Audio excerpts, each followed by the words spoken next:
A Guerra de Trincheiras consistiu na fase da Primeira Guerra Mundial, quando esta tática militar foi largamente utilizada. A Guerra de Trincheiras durou 2 anos e foi o período mais longo do conflito. Como os exércitos dos aliados e das potências centrais dispunham de forças muito equilibradas, a solução foi cavar trincheiras e dali tentar avançar ou manter a posição no terreno. As trincheiras consistiam em valas construídas sobre qualquer terreno, desde o mais plano, como os da França, e até nos Alpes. Eram usados tanto para a tática, para a ofensiva, quanto para a defesa. Tinham cerca de 2 metros de profundidade, ou tamanho suficiente para que o homem pudesse estar inteiramente coberto e protegido. Desta maneira, a observação era feita através de telescópios e, mais raramente, de observadores. Entre as linhas de trincheiras havia um espaço chamado de terra de ninguém. Transitar por essa zona significava ser alvo de disparos de todos os lados. Aliás, colocar a cabeça para fora da trincheira podia custar a vida de um soldado. O uso das trincheiras se dava tanto para o ataque quanto para a defesa, e o combate não ocorria a todo momento, porque nem sempre estavam em conflitos, mas sim observando. Então, dessa maneira, a Guerra das Trincheiras é caracterizada por ser estática, e esse foi o fator responsável pela longa duração dessa fase da guerra. Os avanços da tropa eram lentos, porque nenhum esquadrão possuía meios de avançar rapidamente no território do inimigo. Quando havia conflitos, os ataques eram feitos por meio de canhões e aviões. Além dessas técnicas, os lançamentos de gases tóxicos, como o gás de mostarda e o gás cloro, que era a fim de forçar os combatentes a saírem das trincheiras, também eram um dos ataques usados. O cotidiano nas trincheiras não era fácil. Muitos combatentes morriam com desses espalhados por ratos que dividiam o mesmo espaço, comida e até a mesma água. Quando os soldados morriam dentro das trincheiras, muitas das vezes não era possível retirá-los. Dessa forma, vários corpos se decompunham nas valas e o odor se tornava insuportável para os soldados. O cotidiano dos soldados na trincheira era passado por enorme dificuldade. As valas viviam cheias de água da chuva e que se misturava com a terra e formava o barro que grudava nas meias e nas botas do soldado. Geralmente, quando o barro secava nos pés do soldado, muito tinha que cortar o corinho do pé para conseguir retirar a meia. A vida nas trincheiras era repleta por febre, micose e frieiras. A alimentação durante a Primeira Guerra Mundial era bastante precária para ambos os lados, principalmente durante a Guerra de Trincheiras, onde o deslocamento da comida era difícil, e principalmente a comida que havia acabava com uma certa rapidez.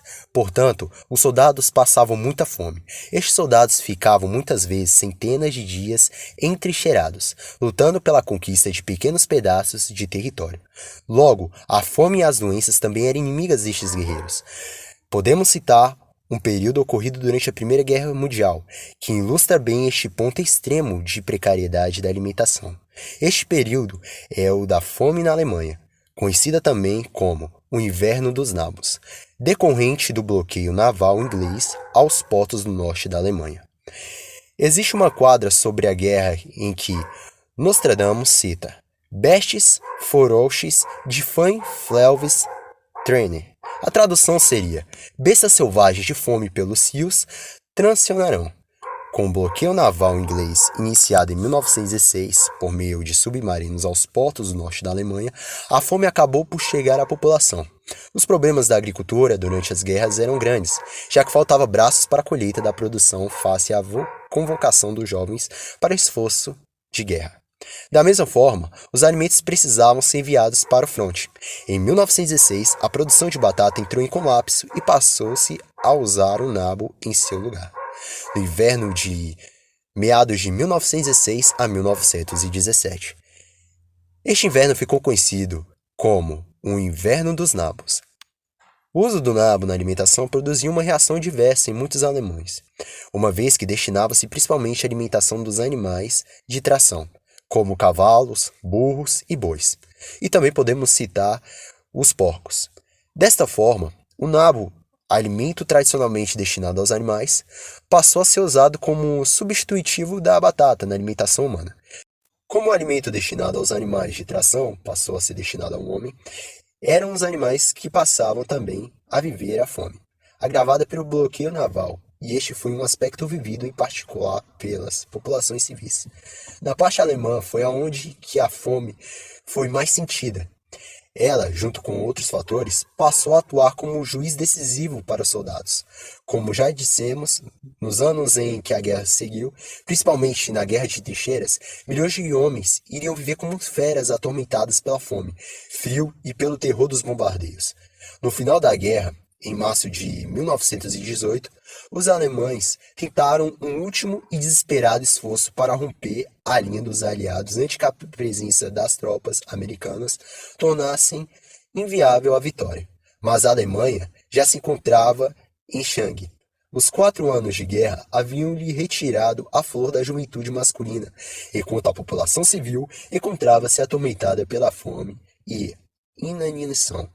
Resultado do bloqueio naval aliado. Bom, as armas na Primeira Guerra Mundial eram ferramentas que destroçavam pessoas em segundos e que resultaram em uma matança nunca vista na época. E as armas foram forjadas pela Revolução Industrial e as principais foram rifles, metralhadoras, lança-chamas, artilharia, armas químicas, submarinos, tanques e aeronaves. E o exército francês e alemão utilizavam o gás lacrimogêneo como arma no fronte.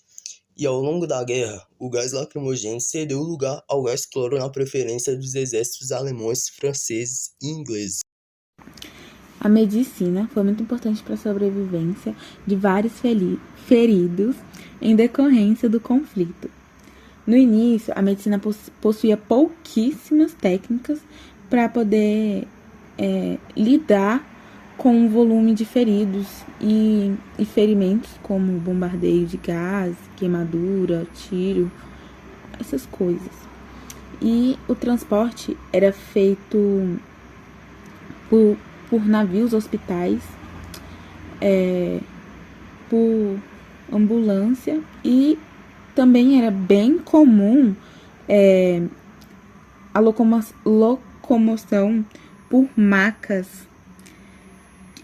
entre as trincheiras, e iam até um certo ponto específico, né, para garantir a saúde do paciente, para a remoção do enfermo, e até um hospital militar. O conflito também foi responsável pelo descobrimento de algumas técnicas, como o soro fisiológico, que é muito usado ultimamente, né, muito comum.